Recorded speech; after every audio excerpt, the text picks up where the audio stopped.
అప్పు తీసుకొని 2 లక్షలు నేను మాఫీ చేస్తాను. నిన్న ఇదే నారాయణపేటకు వచ్చి ఆగస్టు 15 తారీఖు వరకు టైం ఇయ్యి అంటాడు. అరే బాబు, అది బయటికి తీస్తామంటున్నారు, కిరికిరి చేస్తామంటున్నారు, ఏమనుకోకు, పార్టీ ఇచ్చి పెట్టిపోతున్నారు. దేవుడు మీకు మంచి ఏం తమ్మి అని చెప్తారు. పోయేటోళ్ళు పోతారు. ఒకరు గుర్తుపెట్టుకోండి, మండల స్థాయి లీడర్లు పోయినారు, గ్రామ స్థాయి లీడర్లు పోయినారు, కానీ గ్రామాల్లో ఉన్న కార్యకర్తలు మాత్రం ఎవరు పోలే. వాళ్ళు గట్టిగా ఉన్నారు. మండల లీడర్ నీలాకనే మేము కూడా ఇవాళ ఈ పార్లమెంట్ నియోజకవర్గంలో, ఈ ఎంపీ నియోజకవర్గంలో 7 మంది ఎమ్మెల్యేలు ఉంటే 7 మంది ఓడిపోయిన ఎమ్మెల్యేలు ఎవ్వరం కూడా పార్టీ ఇడిచిపెట్టలే. ఎవ్వరం కూడా ఇడిచిపెట్టాం. మీకు ధైర్యంగా మీకు లైక్, షేర్, సబ్స్క్రైబ్. మండలం అలాగే ఉట్కూరు మండల సన్నాహక సమావేశానికి ముఖ్య అతిథిగా వచ్చేసినటువంటి మన పార్లమెంట్ సభ్యులు, అలాగే అభ్యర్థి అయినటువంటి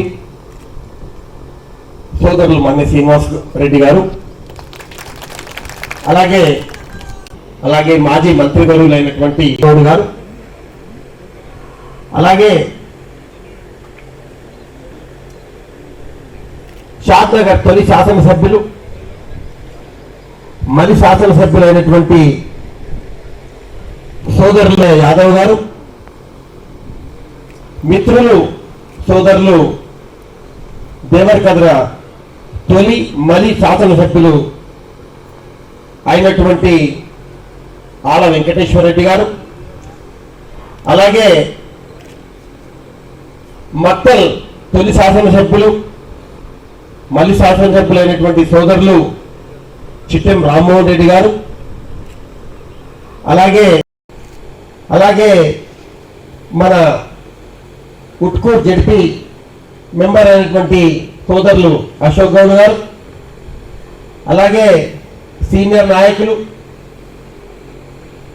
నారాయణపేట మండల జడ్పీటీసీ అంజలి రాములు గారు, ఎంపీపీ అమ్మకొల్ల శ్రీనివాస్ రెడ్డి గారు, మండల పార్టీ అధ్యక్షులు కోటకొండ రాములు గారు, అలాగే స్థానిక టౌన్ పార్టీ అధ్యక్షులైనటువంటి సోదరులు సాగర్ గారు, కార్యదర్శి చెన్నారెడ్డి గారు అంటుంటే అలా ముందు ఇంతసేపు ఎవరు కూర్చోకుండ్రి, ఇప్పుడు ఓడిపోయిన పని ఏం లేదు, ఈయనే కూర్చుంటామని చెప్పింది. అందుకే హాయిగా కూర్చున్నారు. వాళ్ళకి ఏం అనిపిస్తలేదు, మాకు కూడా పని లేదు, వాళ్ళకు కూడా పని లేదు. అందుకే ఆగలగాలి, ఏం కాదు, ఏం చేయాలి, కూర్చున్నారు. ఎప్పుడో ఒకసారి పార్టీ ఇట్లా మీటింగ్ పెట్టే వరకల్లా సంతోషం అవుతుంది. ఒకసారి ఆలోచన చేయండి. 4 నెలల్లోనే అందరు కూడా డస్తుమన్నారు. ఏంది రాబోయ్, నిన్నొకడు పోయిందంట, మొన్నొకడు పోయిందంట. పోయేటోళ్ళు పోతారు. ఒకరు గుర్తుపెట్టుకోండి, మండల స్థాయి లీడర్లు పోయినారు, గ్రామ స్థాయి లీడర్లు పోయినారు, కానీ గ్రామాల్లో ఉన్న కార్యకర్తలు మాత్రం ఎవరు పోలే. వాళ్ళు గట్టిగా ఉన్నారు. మండల లీడర్లు వాళ్ళు పోతారు, మళ్ళీ మన పార్టీ వస్తే మళ్ళీ మన దగ్గరికి వస్తారు. కానీ మా యువ నాయకుడు చెప్పింది శ్రీపాల్ అన్న, ఒక డైరీ పెట్టి రాసుకున్నాలి, అసంతోళన రానియద్దని. తప్పకుండా తమ్మి, నువ్వు చెప్పిన సూచనను 100% నేను కూడా పాటిస్తా. నేను మొన్న ఎవరో ఒక ఆయన ఫోన్ చేసిండు, ఏం చేయాలన్నా మండల లీడర్, ఏదో నాది 70-80 లక్షలది గుటాలో ఉండే, అది బయటికి తీస్తామంటున్నారు, కిరికిరి చేస్తామంటున్నారు, ఏమనుకోకు, పార్టీ ఇచ్చి పెట్టిపోతున్నారు. దేవుడు మీకు మంచి ఏం తమ్మి అని చెప్తారు. ఇంకొక ఆయన, మరి ఆయనకి ఏం చెప్పినో నాకైతే తెలియదు. ఆయన జీవితంలో ఎప్పుడన్నా జిల్లా పరిషత్లో కూర్చుంటాడో అనుకున్నాడో లేదో, కానీ నేనైతే ఆయనకు గౌరవం ఇచ్చి జిల్లా పరిషత్ అపాయింటెడ్ మెంబర్గా చేసిన, కోఆప్షన్ మెంబర్ చేసిన ఆయన కూడా పోయిందంట. మళ్ళీ ఎందుకు పోయిందో, వాళ్ళు ఏం సాధిస్తాడో నాకైతే తెలియదు. సంతోషం, దేవుడు ఆయన కూడా మంచిగా. అంటే అసంతోలు పోయింది. కానీ ఒక్కటి మాత్రం గుర్తుపెట్టుకోండి, కింది స్థాయి కార్యకర్త ఈ పార్టీ వదలలేదు. మీలాగనే మేము కూడా ఇవాళ ఈ పార్లమెంట్ నియోజకవర్గంలో ఈ ఎంపీ నియోజకవర్గంలో 7 మంది ఎమ్మెల్యేలు ఉంటే 7 మంది ఓడిపోయిన ఎమ్మెల్యేలు ఎవ్వరం కూడా పార్టీ ఇడిచిపెట్టలేదు. ఎవ్వరం కూడా ఇడిచిపెట్టాం. మీకు ధైర్యంగా మీకు అండగా మేము ఉంటాం. పార్టీని మనం నడిపిస్తాము. మన చేతులకు పార్టీ తీసుకొని గట్టిగా మనం పార్టీ నడిపిస్తాం. ఈ 4 సంవత్సరాలు ఈ పార్టీని కాపాడుకున్నాం. మళ్ళా అధికారంలోకి వచ్చేది ఇదే బీఆర్ఎస్ పార్టీ అని చెప్తున్నా, ఇదే కారు గుర్తు అని చెప్తున్నా. ఇవాళ ఎవరైనా పోతుంటే ఆ సీనియర్ నాయకులు ఎవరైనా పోతుంటే మనం సంతోషపడాలి. ఎందుకంటే కొత్త వాళ్ళకు ఛాన్స్ వస్తుంది. కొత్త వాళ్ళు ఇప్పటి నుంచే కష్టపడతారు.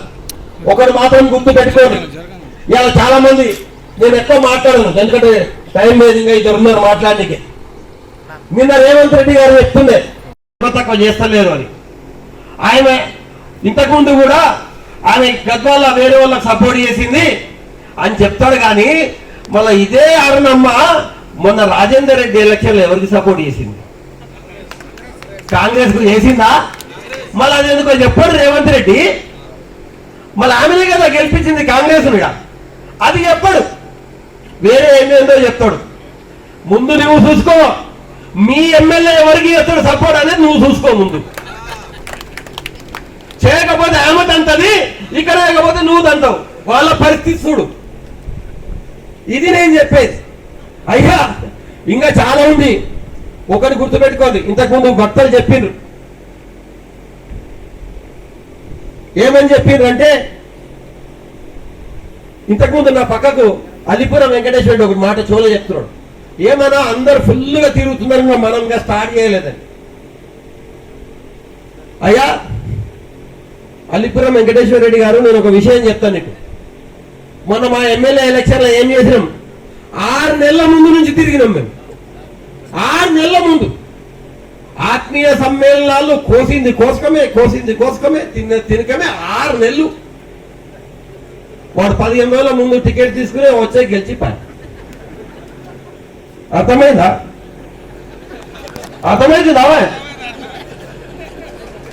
ఇవాళ వాళ్ళు తిరిగినా మేము మొన్న 13 తారీఖు నాడు మంచి దినం చూసి మా మన్న శ్రీనివాసరెడ్డి అన్న తిప్పుతున్నాము.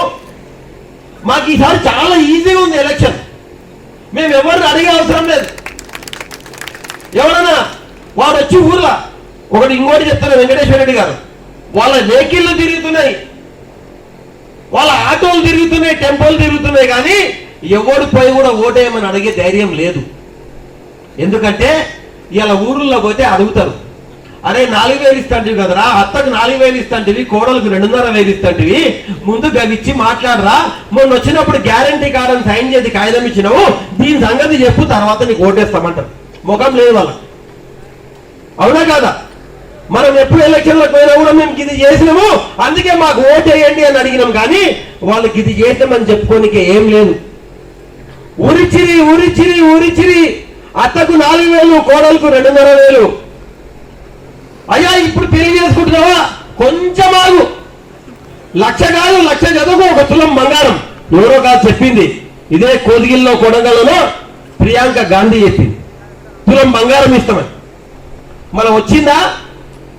ఇంతకుముందు చెప్తుండే, వస్తగిన వాళ్ళకి ఓటేయండి, రాకపోతే మాత్రం మళ్ళా కారు గుర్తుకు ఓటేయండి, మళ్ళా మన కేసీఆర్ సారే అని చెప్పి. అవునా కాదా? కొంచెం ఆగండి. 10,000 ఏం తీసుకుంటారు? ఎలక్షన్ అయిపోయిన వారంలోనే 15,000 తీసుకున్నామంది. 15,000 కాదు కదా, 10,000 గతి లేదు. ఇంకా 4 ఎకరాల ఉన్న కూడా మొత్తానికి పడలే. పడుతుందో తెలియదు, పడదో తెలియదు. 9 తారీఖు, డిసెంబర్ 9 తారీఖు రేవంత్ రెడ్డికి మళ్ళీ ఇంకా రాలే.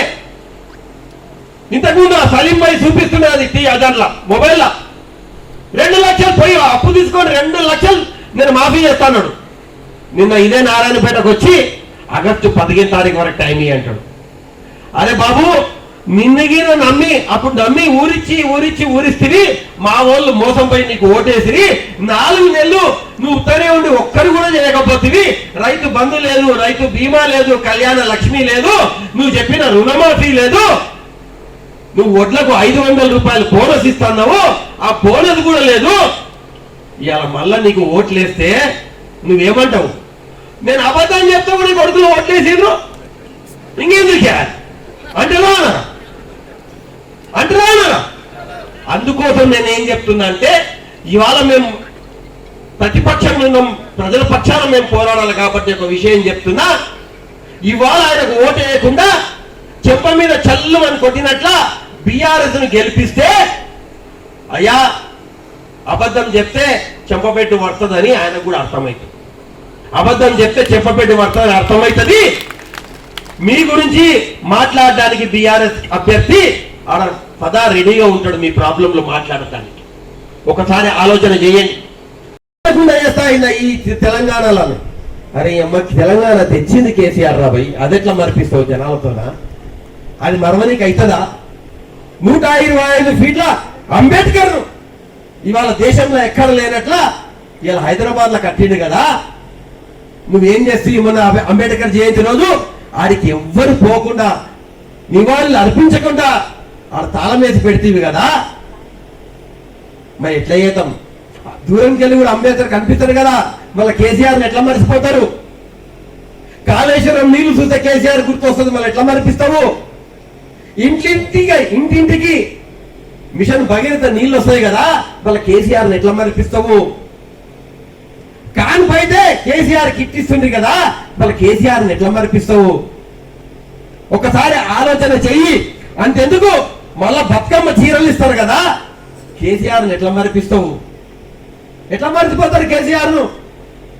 నారాయణపేట జిల్లా చేసిండు కదా, మా కేసీఆర్ ని ఎట్లా మర్చిపోవాలి? ఇక మెడికల్ కాలేజ్ కట్టిండు కదా, మా కేసీఆర్ ని ఎట్లా మర్చిపోవాలి? ఈడ కలెక్టర్ ఆఫీస్ కడుతున్నారు కదా, మా కేసీఆర్ ని ఎట్లా మర్చిపోవాలి? ఆయనంట కేసీఆర్ మరిపిస్తారంట, మర్చిపెట్టేట్లా చేస్తారంట.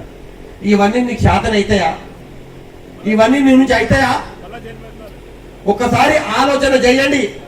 అధికారం అధికారం అని చెప్తున్నావు అయ్యా, ఇది అధికారం కోసం పుట్టిన పార్టీ కాదు.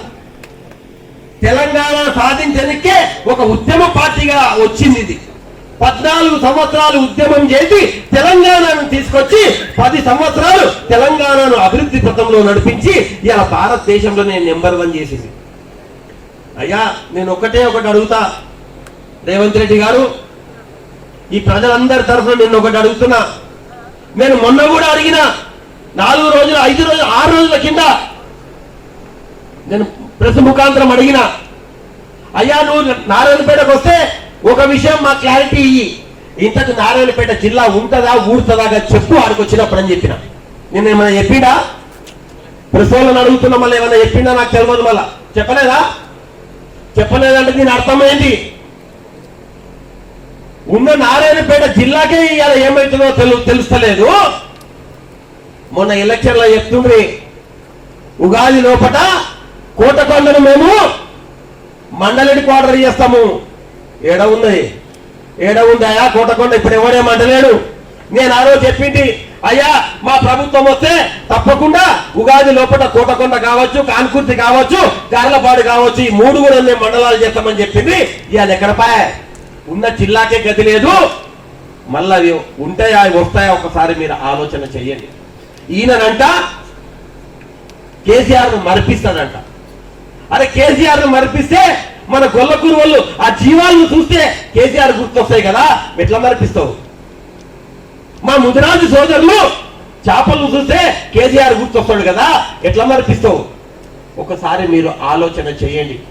అయ్యా మీరందరూ డస్తుమన్నారు, మీరు బాధపడకుండ్రి.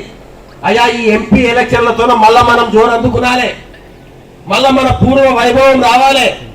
ఇవాళ ప్రతి ఊర్లో ప్రతి గ్రామంలో కూడా ఏదైతే మీ వార్డు ఉందో లేకపోతే మీ బూత్ ఉందో, ఏ బూతులు అయితే లీడ్ వస్తుందో మళ్ళా ఒక నెల రోజుల్లోనే వచ్చే ఏదైతే మన లోకల్ బాడీ ఎలక్షన్స్ ఉన్నాయో, సర్పంచ్ కావచ్చు, ఎంపీటీసీ కావచ్చు, జెడ్పీటీసీ కావచ్చు, మళ్ళా మనకే గెలిచే అవకాశం ఉంటది.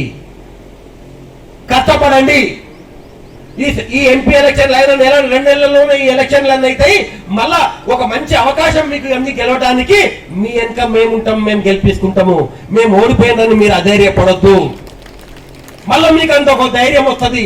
ఇవాళ ఎంపీలో గెలిస్తే మనకు ఒక ధైర్యం వస్తుంది, మనకు ఒక ఊపు వస్తుంది. ఊర్లలో ఎట్లా వాళ్ళకు అడిగే హక్కు లేదు. ఎందుకంటే మోటార్లు కాలిపోతున్నాయి, కరెంట్ కరెక్ట్ లేదు. ఇది కాలం తెచ్చిన కరువు కాదు, ఇది కాంగ్రెస్ తెచ్చిన కరువు. తాగనిక నీళ్లు కూడా కరెక్ట్ ఇస్తలేరు. ఈ ఎంపీ ఎలక్షన్లు అయితే అవి కూడా ఇయ్యరు. ఈ ఎంపీ ఎలక్షన్లు అయిపోతే ఆ తాగనిక నీళ్లు కూడా ఇయ్యరు. ఇవాళ మంచి ఇది ఉంది, మనం ఎక్కువ పరేషాన్ అయ్యే అవసరం లేదు. ప్రతి పల్లెటూరులో కూడా రచ్చకట్ట కాడనో ఛాయ్ హోటల్ కాడనో ప్రతి దగ్గర కూడా అయ్యా ఏమవ్వా 4,000 వచ్చానా రాలేదు బిడ్డ, కేసీఆర్ ఇచ్చేది